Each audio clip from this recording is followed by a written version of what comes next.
कर्म की गठरी बांधकर जग में फिरे इंसान, जैसा करे वैसा भरे, यही विधि का विधान।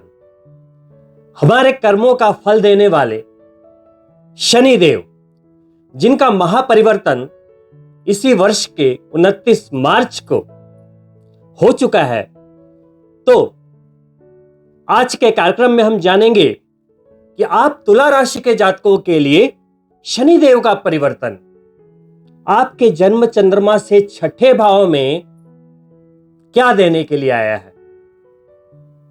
शनिदेव के परिवर्तन की बात है तो बेशक कर्मों की बात तो होगी ही, साथ में कौन से ऐसे जातक हैं तुला राशि के जिन्हें शनिदेव के इस शुभ गोचर का फल मिल पाएगा, इसकी चर्चा करूंगा। और कुछ ऐसे भी लोग होंगे जिन्हें इस शानदार गोचर का फल नहीं मिल पाएगा, तो वो जातक कैसे उन फलों को प्राप्त कर पाए, इसकी भी चर्चा करूंगा। नमस्कार, मैं डॉक्टर मुकेश एक बार फिर से आप सभी दर्शकों का हार्दिक अभिनंदन करता हूं आपके चैनल एस्ट्रो नक्षत्र 27 पर। आखिर बड़े लंबे इंतजार के बाद, या यूं कहें तो बड़े संघर्षों के बाद, आखिरकार तुला राशि के जातकों के लिए शनिदेव का वो परिवर्तन हो ही गया जिसका उन्हें जिंदगी भर इंतजार रहा।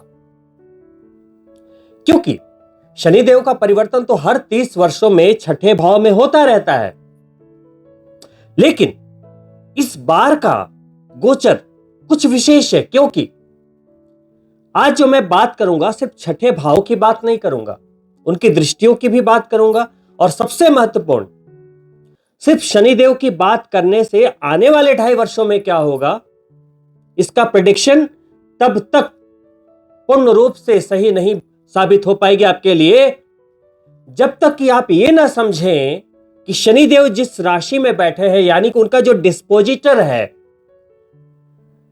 उनकी स्थिति गोचर में कब कब कैसे कैसे बदलेगी।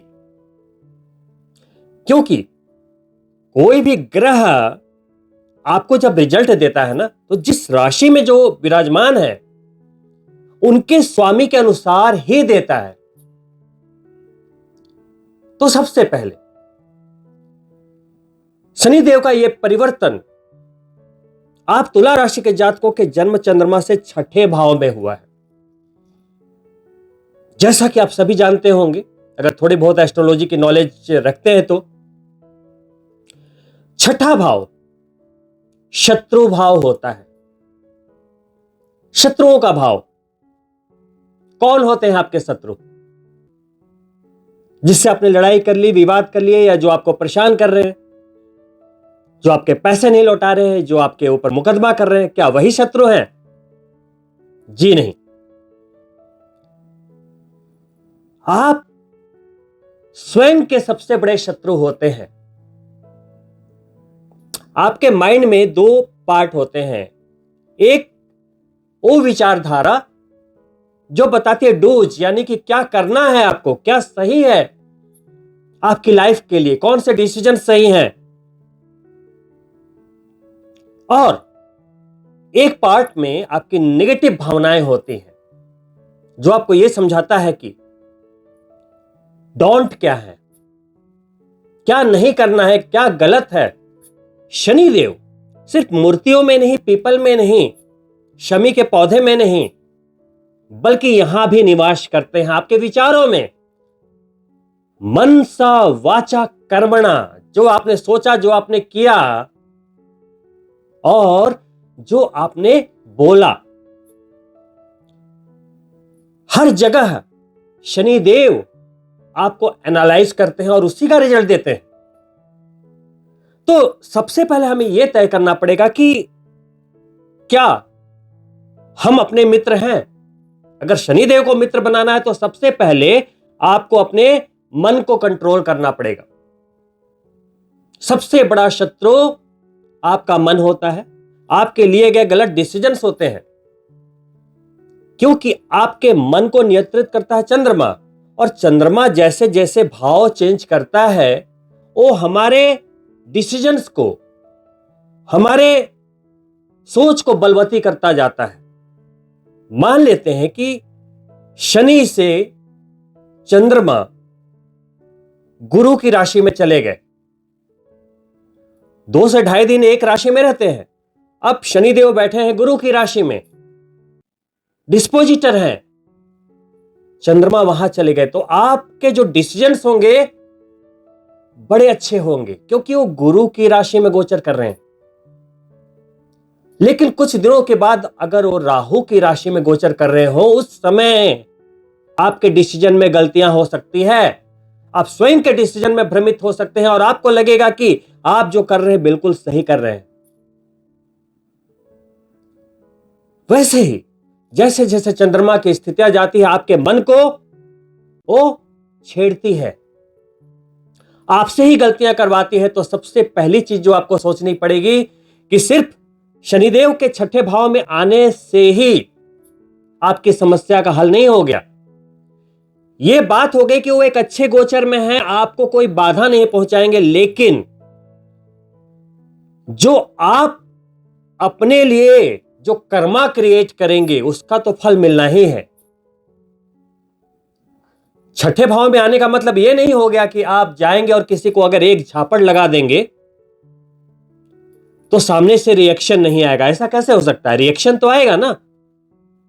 हां, अगर आप बिल्कुल सही कर रहे हैं, आप अपने कार्मिक वैल्यू पर हैं, आप अपनी कोशिशें कर रहे हैं, अपने ड्रीम्स को पाने के लिए जद्दोजहद कर रहे हैं, तो शनिदेव एक ऐसे भाव में है जहां से आपको कष्ट नहीं देंगे। और शास्त्रों की बात करें तो 6ठे भाव में शनिदेव जबरदस्त मारक शत्रुहंता होते हैं, यानी कि जो दुश्मन आपसे टकराएगा वो चूर चूर हो जाएगा। इन 2.5 वर्षों में कोई भी आपसे अगर दुश्मनी लेता है या लेने की कोशिश करता है तो शनिदेव आपकी इतनी हेल्प करेंगे कि उस दुश्मन को वहीं दबा देंगे, वो आपको परेशान नहीं कर पाएगा। लेकिन इसका यह भी मतलब नहीं कि आपने पहले कुछ ऐसे गुल खिलाए हुए हैं, कुछ ऐसे फ्रॉड किए हुए हैं, कुछ ऐसे मुकदमे चल रहे हैं, आपको सजा मिलने वाली है तो शनिदेव 6ठे भाव में आ गए तो आपको बरी कर देंगे। ऐसा भी नहीं होगा। कर्मों की सजा तो मिलनी ही है। इस गोचर के होने के बाद चीजें आपके लिए अच्छी होंगी, इसका दावा मैं कर सकता हूं। तो दोस्तों देखिए, शनिदेव अभी आपके 6ठे भाव में है, तो वहीं देवगुरु बृहस्पति आपके 8वें भाव में गोचर कर रहे हैं, जो कि मई 14 को 9वें भाव में चले जाएंगे। अभी फिलहाल शनिदेव की तीसरी दृष्टि अष्टम भाव पर लगातार बनी हुई है और गुरु पे बनी हुई है जो उनके डिस्पोजिटर हैं। जी हां दोस्तों, शनिदेव उत्तर भाद्रपद नक्षत्र में प्रवेश करेंगे 28 अप्रैल को, और वहां से आपकी जबरदस्त जर्नी का प्रारंभ एकदम निश्चित है। धुआंधार सफलता, जबरदस्त शोहरत और कामयाबी। लेकिन दोस्तों, शनिदेव 13 जुलाई से 138 डेज तक वक्री भी होंगे, जैसा कि हर वर्ष होते हैं। तो जैसा कि मैं कह रहा था कि 6ठे भाव में जब शनिदेव आ गए हैं तो किन्हें इस गोचर का अच्छा फल मिलेगा और किसे बुरा फल मिलेगा, यह जानना आपके लिए जरूरी है। देखिए, सभी तुला राशि के जातक हैं, लेकिन सभी की जन्म पत्रिका में शनिदेव शुभ तो नहीं होंगे। अब शनिदेव शुभ है कि नहीं है, उसका जो डिसीजन आपकी राशि से नहीं होता है कि भाई तुला राशि है तो शनिदेव योग कारक है। नहीं, वो जन्म चंद्रमा से योग कारक होंगे। लेकिन डिसीजन कैसे होगा कि आपकी जन्म पत्रिका में लगन के अनुसार वो शुभ है कि नहीं। तो दोस्तों, शनिदेव 2 लग्नों में सबसे शुभ माने जाते हैं, वृषभ लगन और तुला लगन। यानी कि आपकी राशि तुला है, लगन है नंबर 2 यानी कि वृषभ, या नंबर 7 यानी कि तुला लगन है। तुला राशि है, तुला लगन है, या तुला राशि है, वृषभ लगन है। तो दोनों ही स्थितियों में आपको इस गोचर का संपूर्ण लाभ मिलेगा, क्योंकि शनिदेव दोनों ही लग्नों में अति शुभ माने जाते हैं। वहीं यदि आप तुला राशि के जातक हैं तो 2 और लगन ऐसे हैं जिसमें आपको धुआंधार सफलता प्राप्त होगी। वो शनि देव के ही लगन है मकर और कुंभ, नंबर 10 और 11। इन 4 लगन में शनि देव शुभ होते हैं। तो यदि आप तुला राशि के जातक हैं और आपका लगन है वृषभ, तुला, मकर, कुंभ, तो मान के चलिए कि आने वाले 2.5 वर्ष आपकी कामयाबी के लिए बहुत ही महत्वपूर्ण है और आपको वो सारी चीजें मिलेंगी जो शायद आपने पूरे जीवन में ना पाई हो, गारंटेड। क्योंकि मैं ये प्रेडिक्शन सिर्फ शनि देव के अनुसार ही नहीं कर रहा, मैं देवगुरु बृहस्पति की स्थितियों का भी आकलन कर रहा हूं कि 14 मई को वो आपके 9वें भाव में जाएंगे, जन्म चंद्रमा यानी तुला राशि को दृष्ट कर देंगे, भाग्य को बली कर देंगे, आपको देखेंगे और पंचम त्रिकोण को देखेंगे। उनके देखने से क्या होगा? शनिदेव उन्हीं की राशि में है, बहुत महत्वपूर्ण। और उसका साथ देने राहु और केतु आएंगे। राहु कुंभ राशि में शास्त्रों में सबसे अच्छे बोले गए हैं। आपके पंचम स्थान में बनती है, तुला राशि से पंचम स्थान में 11 नंबर।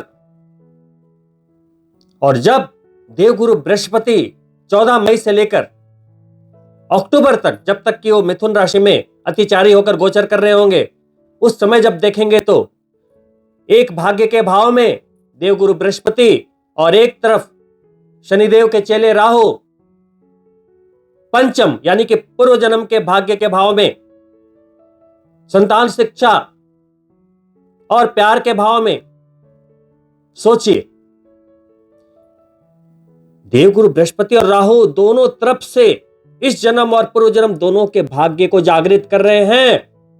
केतु लाभ के भाव में आपके यश और सम्मान की पताका को एकदम बुलंदियों पर पहुंचाने के लिए वचनबद्ध है। तो आपको कौन रोक सकता है? सोचिएगा जरा। आपको सिर्फ एक ही बंदा रोक सकता है, वो आप खुद हैं। क्योंकि तुला राशि के जातक बहुत टाल मटोल करते हैं, कल कर लेंगे, परसों कर लेंगे, अगले महीने कर लेंगे, अभी ये है, अभी वो है। तो अपने शत्रु खुद ना बने। तो ये एक अच्छी स्थिति कि छठे भाव में गए, शत्रुहंता बन गए। वहीं छठा भाव नौकरी का भाव है और शनिदेव सेवक है, नौकरी के कारक ग्रह हैं। तो कभी कभी लोग पूछते हैं कि भाई शनिदेव छठे भाव में आ गए, मेरे तो शनिदेव छठे भाव में है, फिर भी मेरी नौकरी में प्रॉब्लम क्यों है? तो सिर्फ शनिदेव के छठे भाव में आने से नौकरी अच्छी नहीं चलती। नौकरी दशम भाव में जो दशम स्थान का स्वामी है आपके कुंडली में, उनकी स्थिति भी देखनी पड़ेगी। शनिदेव छठे में है लेकिन दशमेश कमजोर है, फिर मुश्किल होगी। इसीलिए इस अच्छे गोचर का फायदा लेना है तो किसी अच्छे एस्ट्रोलॉजर को अपनी कुंडली दिखाइए और यह पूछिए कि शनि छठे भाव में आ गए हैं, मेरा दशमेश कैसा है? दशम भाव का स्वामी आजीविका, क्योंकि जो लाभ होना है आपकी आजीविका से होना है। आपका जो भी क्वेश्चन है उस तरीके से पूछिए। किसी को सिर्फ धन से मतलब है तो आपको 2 सवाल पूछने होंगे एस्ट्रोलॉजर से कि भाई एकादश भाव के स्वामी और धनेश जो मेरे हैं, लिक्विडिटी के स्वामी, दूसरे भाव के स्वामी, वो कैसे हैं? किसी को संतान चाहिए तो ये पूछेंगे कि पंचमेश कैसे हैं? शादी करनी है तो आप पूछेंगे कि भाई सप्तमेश कैसे हैं? प्यार चाहिए तो फिर पंचमेश के बारे में पूछेंगे। उपलब्धि, कामयाबी, सक्सेस, अचीवमेंट चाहिए, प्रमोशन चाहिए, क्या पूछेंगे? 11वें भाव के स्वामी कैसे हैं? विदेश के बारे में पूछना है तो 12वें भाव के स्वामी कैसे हैं? अचानक कुछ गड़बड़ तो नहीं होगा, एक्सीडेंट, चोट चपेट, या फिर विदेश यात्राओं के बारे में, वो भी अष्टम भाव, तो वहां अष्टम भाव के स्वामी को देखना पड़ेगा। तो सिर्फ शनि देव छठे भाव में चले गए इसका मतलब ये बिल्कुल नहीं है कि आपको हर दिन लॉटरी लगनी शुरू हो जाएगी और आप एकदम घर में बैठे बैठे राजा बन जाएंगे। नहीं, छठे भाव में शनिदेव के गोचर का मतलब है कि वो आपको आने वाले 2.5 वर्षों तक कोई कष्ट, कोई बाधा नहीं देंगे। लेकिन कुंडली में यदि कोई प्रारब्धवश कमी है तो उस कमी को दूर करना आपका काम है, नहीं तो ये सुनहरा वक्त बीतता चला जाएगा। ये बहुत महत्वपूर्ण है। तो छोटी छोटी बातें देखनी है। तो देखो किन्हें इस गोचर का फल मिल पाएगा, किन्हें नहीं मिल पाएगा। तो छठा भाव देखिए, शत्रु का है, वो बता दिया मैंने। रोग का है, स्वास्थ्य का है। स्वास्थ्य में कुछ भी समस्या चल रही थी, क्योंकि गुरु अष्टम में पिछले 1 साल से चल रहे थे, तो स्वास्थ्य में कुछ ना कुछ समस्या उतार चढ़ाव लगी हुई थी, वहां पे स्थिरता आ जाएगी। नौकरी का भाव है, ऑब्वियस सी बात है, विदेश को दृष्टि कर रहे हैं, तीसरी दृष्टि भी अष्टम पे है, विदेश में रहने वालों के लिए भी अच्छा है, नौकरी पेशा जातकों के लिए भी एक अच्छी स्थिति है, मोटा मोटा मैं बात कर रहा हूं। और कर्जे का भाव प्लस छठा भाव क्या है, स्ट्रगल, जो कि तुला राशि के जातक पूरी जिंदगी करते रहे, तो संघर्ष के बाद मिलती है सफलता, और हर स्ट्रगल के बाद कामयाबी मिलनी तय होती है। ये वो टाइम है कि आप चाहे कितनी बार भी गिर चुके हो लाइफ में, कितनी बार भी गिर चुके हो, मेरे ख्याल से एक अंतिम बार फिर से उठ जाना चाहिए। इस बार एक बार जरूर उठना चाहिए। बुरे वक्त में, बुरे समय या बुरी महादशा चल रही थी, तो बहुत सारे लोगों ने कई प्रयास किए होंगे, बिजनेस किया होगा, नौकरी की होगी, वो छूट गई होगी, बिजनेस कोलैप्स कर गया, चीजें नहीं चली। लेकिन वही अच्छे समय की खूबसूरती यह है कि दोबारा अगर आप उस कोशिश को दोबारा करते हैं तो कामयाबी मिल सकती है। तो अच्छे वक्त में आपको एक बार पुनः कोशिश करनी चाहिए। कुछ लगन ऐसे हैं जिनके जातकों को थोड़ी सावधानी रखनी पड़ेगी।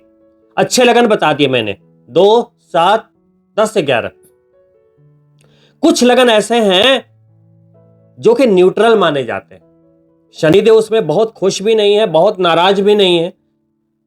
अब आपकी पत्रिका में शनिदेव अच्छे भाव में बैठे हैं तो उसका झुकाव अच्छे की तरफ चला जाएगा, और खराब की तरफ बैठे हैं तो खराब की तरफ चला जाएगा। यानी कि अभी मैं जिन लग्नों के नाम लूंगा उसमें शनिदेव न्यूट्रल है, लेकिन आपकी पत्रिका में शनिदेव बैठे कहां हैं, उनके रुझान के अनुसार वो तय हो जाएगा कि क्या आपके लिए सही है या अशुभ है। तो ये पूर्ण रूप से कुंडली देखने का विषय है। तो लगन कौन कौन से हैं? नंबर 1 मेष लगन, नंबर 3 मिथुन लगन, नंबर 6 कन्या लगन, नंबर 8 वृश्चिक लगन। इन लगनों में शनिदेव न्यूट्रल होते हैं। इसमें आपकी कुंडली में बैठे शनिदेव डिसाइड करेंगे कि आपको रिजल्ट कितने शानदार मिलेंगे भी या नहीं मिलेंगे। तो क्या करें, इसमें घबराने की बिल्कुल आवश्यकता नहीं। पुनः कुंडली दिखाने के बारे में मैं आपसे बात करना चाहूंगा। कुंडली दिखाइए, देखिए कि शनिदेव का रुझान अगर अशुभता की ओर है तो कैसे शुभ बनाए, उपायों को करें,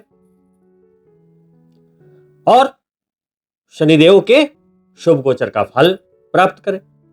वही कुछ ऐसे लगन हैं जिनमें शनिदेव बिल्कुल सपोर्टिव नहीं होते, बिल्कुल भी नहीं। वो 2 लगन हैं चंद्रमा और सूर्य के लगन, यानी कि नंबर 4 कर्क और नंबर 5 सिंह, और देवगुरु बृहस्पति के 2 लगन 9 और 12। उसमें लगन के अनुसार शनिदेव अशुभ माने जाते हैं। सबसे खराब 4 और 5 में, 9 और 12 में फिर भी थोड़ी सी एक गुंजाइश रहती है। वही वाली बात यहां पे कि शनिदेव बैठे कहां हैं। तो शनिदेव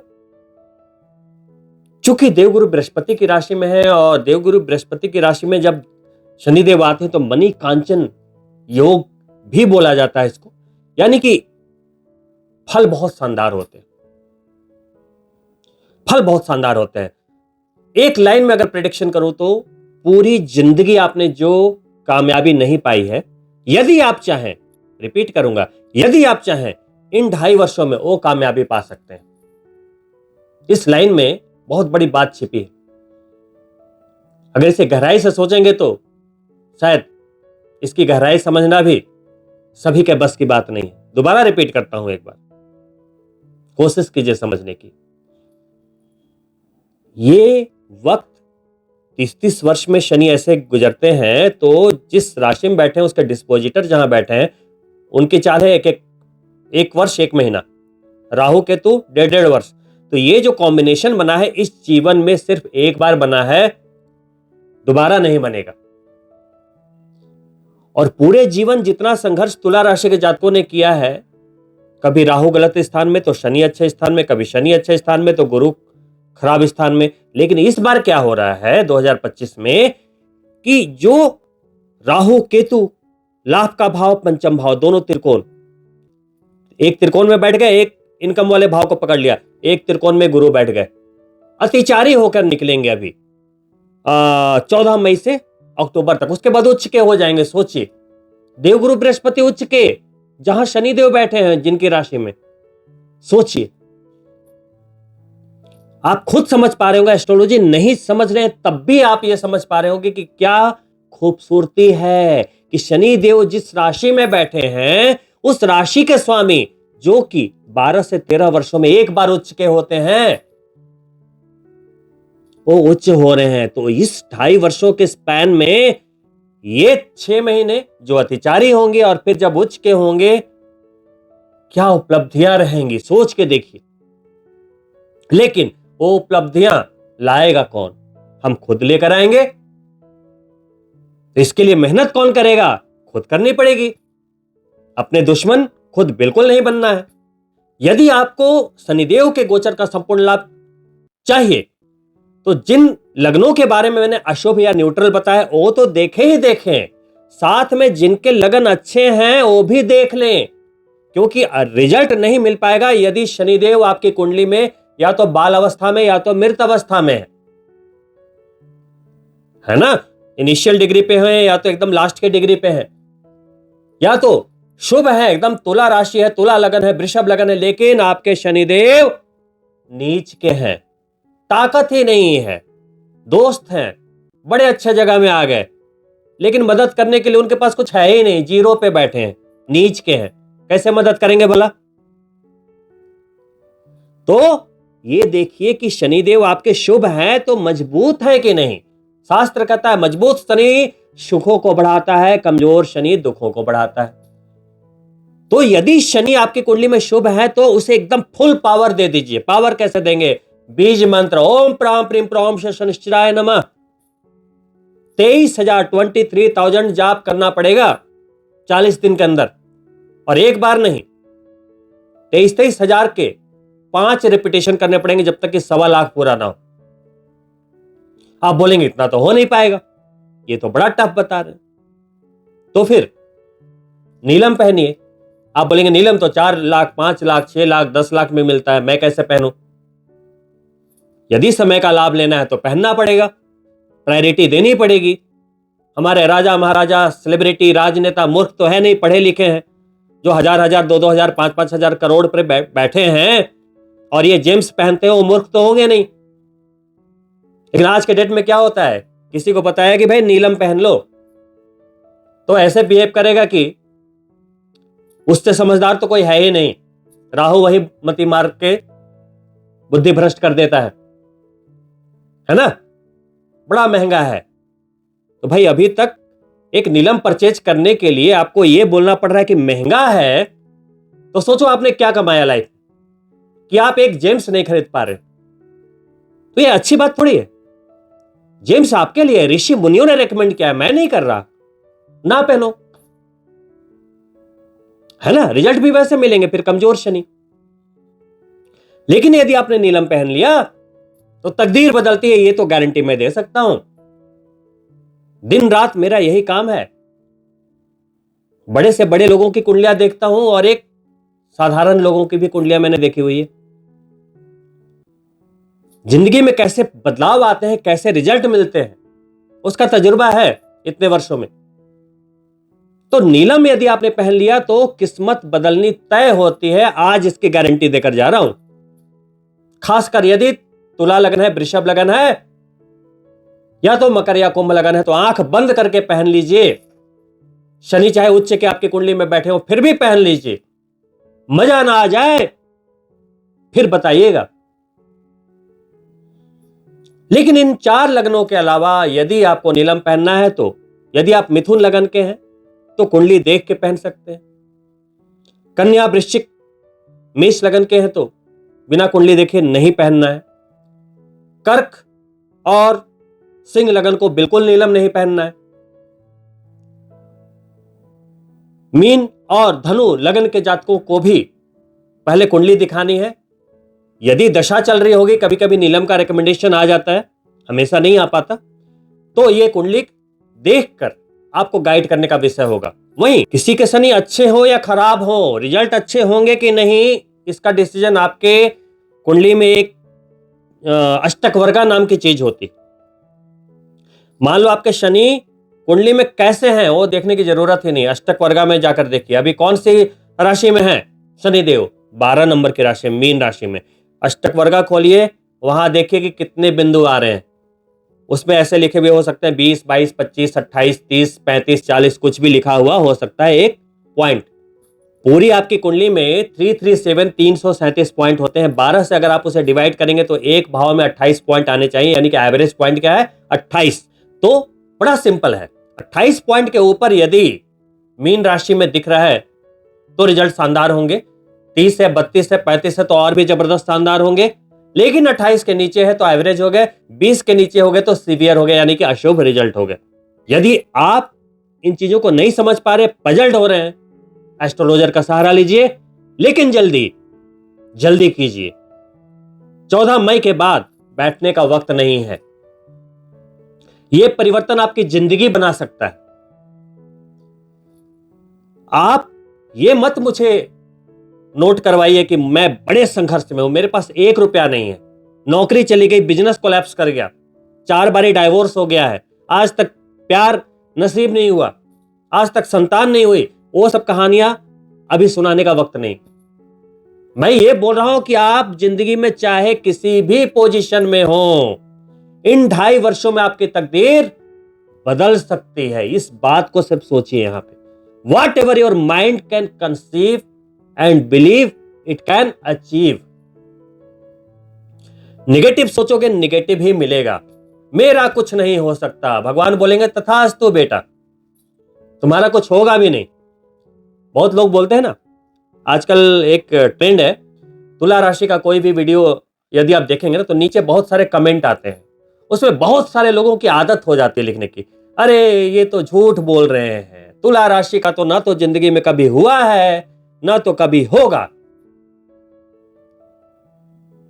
भगवान बोलेंगे तथास्तु बेटा, क्योंकि जो आप सोच रहे हो वही लिख रहे हो। है किसी की हिम्मत कि कमेंट में लिख दे कि मैं अरबपति बनकर दिखाऊंगा? नहीं लिखेगा, क्योंकि खुद से डरते हैं, करेज ही नहीं है, गट्स ही नहीं है, अपने आप को डंप समझते हैं। भगवान ने लगता है कि कहीं कोई ऐसे डस्टबिन से निकालकर फेंक दिया उनको पृथ्वी पर। सिर्फ अंबानी, शाहरुख खान, अमिताभ बच्चन जैसे 2, 4, 10 लोगों को ही एक बस पंख लगाकर भेजे थे दुनिया में कामयाब होने, बाकी सभी लोगों को कूड़े कचड़े की तरफ फेंक दिया। ऐसा किया क्या? भगवान ने कभी किसी के साथ अन्याय नहीं किया।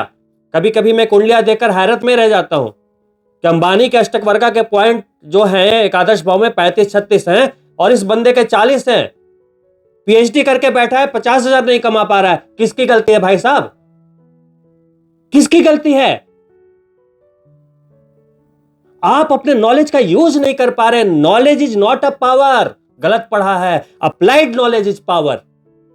यहां पे गन रखा है आपने, गन जब तक चलाएंगे नहीं, देयर इज नो यूज, वो एक लोहे का टुकड़ा है।